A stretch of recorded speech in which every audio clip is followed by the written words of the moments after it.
Hi friends, welcome to Mahathi Sairam channel. నేను తర్వాయి భాగం ఈరోజు చెప్పబోతున్నాను.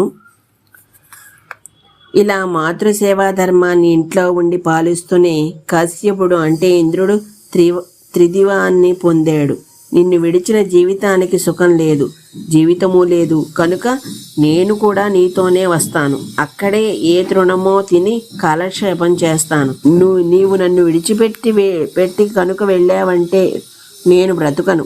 దానివలన నీకు మాతృహత్యాదోషణం వచ్చి నరక ప్రాప్తి కలుగుతుంది అనగానే రాముడు కంగారు పడ్డాడు. అంతవరకు అందరి మాటలను నిశ్చలంగా వింటున్నవాడు నోరు విప్పాడు. అమ్మా, తండ్రి మాటను అతిక్రమించేటంత శక్తి నాకు లేదమ్మా. శిరసా నమస్కరించి నీ అనుగ్రహాన్ని కోరుకుంటున్నాను. నన్ను అడవికి వెళ్ళమని ఋషి అయినా కడువును అనే ఆయన తండ్రి మాటల వలన గోహత్య చేశాడు. మా కులంలో సగర చక్రవర్తి ఆజ్ఞతో ఆయన పుత్రులు సముద్రాన్ని తవ్వారు. జమదగ్ని అయిన పరశురామునిచే తల్లి రేణుకాదేవి శిరస్సు ఖండింపబడలేదా? కనుక పితృవాక్యము దాటరానిది. కనుక పితృహితాన్ని చేస్తాను. అపూర్వము అంటే అనిత్యానూతనమైన ఈ ధర్మాన్ని ప్రతికూలించడానికి నేను సమర్థుణ్ణి కాను. కనుక పెద్దల మార్గాన్ని అనుసరిస్తాను అని తల్లిని ఓదారుస్తూ లక్ష్మణుని చూసి అంటున్నాడు. ఇక్కడ వాల్మీకి మహర్షి ఆయన ధనుర్వేత్తలందరిలోనూ శ్రేష్ఠుడట. రామునికి నేను రక్షకుడునని ఏ ధనస్సును పుచ్చుకుని లక్ష్మణుడు అనుకున్నాడో ఆ రాముని సామర్థ్యాన్ని చూపెడుతున్నారు. లక్ష్మణ, నా యందు నీ స్నేహం ఎంతటిదో తెలుసు, నీ పరాక్రమము తెలుసు, నీ తేజస్సు తెలుసు. అమ్మ ధర్మరహస్యాన్ని ఎరుగనిది కనుక అలా దుఃఖించింది. మరి నీవలా కాదు కదా. ధర్మం అంటే పాలన, అంటే రక్షించడం. ఈ రక్షించడం అనే విషయం భౌతికంగానే కాదు, మానసికంగానూ ఉంటుంది. శీలం నుండి, సత్ప్రవర్తన నుండి జారకూడదు. అలా మనుషులను రక్షించాలి. నేను యువరాజును అనగానే నీవు నమ్మావు కదా. మరి యువరాజైన వాడిమి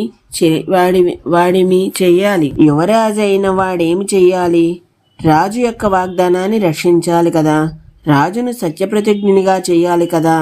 కనుక ధర్మమందు సత్యాన్ని ప్రతిష్ఠించటం నా ధర్మం. కనుక నువ్వు కూడా ధర్మాన్ని ఆశ్రయించి నన్ను అనుసరించు. ఎందుకు ఈ మాట అన్నాడో తెలుసా? ఇంతకుముందు లక్ష్మణుడు మాట్లాడుతూ కైకేయి చేత ప్రోత్సహింపబడిన రాజును బంధింపమంటావా, చంపమంటావా అన్నాడు. దానికి ఇది సమాధానం అని తల్లికి నమస్కరించి, అనుజ్ఞను నీవు నా మార్గానికి శుభం కలగాలని ఆశీర్వదించు అని రాముడు అడిగితే, నాయనా, నీ తండ్రి నీకెలాంటి వాడో నేను నీకంతే కదా. ధర్మబద్ధంగా ఆలోచించిన, స్నేహబద్ధంగా ఆలోచించిన ఇది ధర్మమే అని కౌసల్య అంటూ ఉంటే మావటివాడు అంకుశంతో మహాగజాన్ని వెనక్కి మళ్ళిస్తున్నట్లున్నాయట ఆమె మాటలు. ధర్మఫలములు ఉదయించేటప్పుడు ధర్మార్థకామములు కేవలము ఉపాయములుగా ఉండిపోతాయి. ఉపేయము ధర్మఫలం అవుతుంది. ఇందులో అనుమానం లేదు. పురుషునకు అభిమాత సుపుత్ర అయిన భార్య లావస్య అయితే అనుకూలమై సత్కార్యాచరణ రూపధర్మానికి తోడుగా ఉంటుంది. అనుకూలం అయితే కామమందు తోడుగా ఉంటుంది. సుపుత్ర అయితే అర్ధమందు తోడుగా ఉంటుంది. ఇన్ని విధాలుగా తోడుగా ఉన్న స్త్రీ ఉపాయమే అవుతుంది. ఉపేయమైన మోక్షస్థితికి వచ్చేటప్పటికి వదిలివేయబడుతోంది. ఇప్పుడు మా నాన్నకు నీవు అంతే. మా తండ్రి మాకు గురువు, మా తండ్రి మాకు రాజు. మా తండ్రి వయసా వృద్ధుడు. ఆయన కోపంతో అనినా ప్రేమతో చెప్పిన, కామం వలన ఆజ్ఞాపించిన ఆ కార్యాన్ని నిర్వర్తించడం నా ధర్మం. అలా చేయకపోతే లోకం నన్ను నృశంసుడంటుంది. అంతేకాదు, భర్త సంగతి సద్ధర్మ అని శాస్త్రం.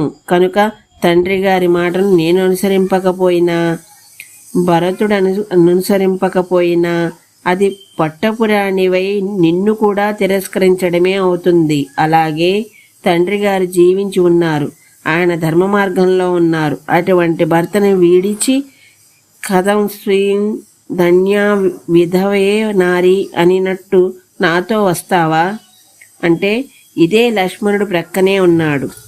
స్వసంత మివ నాగేంద్ర బొసలు కొడుతున్నాడు. కళ్ళెర్రబడ్డాయి. రామచంద్రమూర్తి ఆయన్ను సమీపించాడు.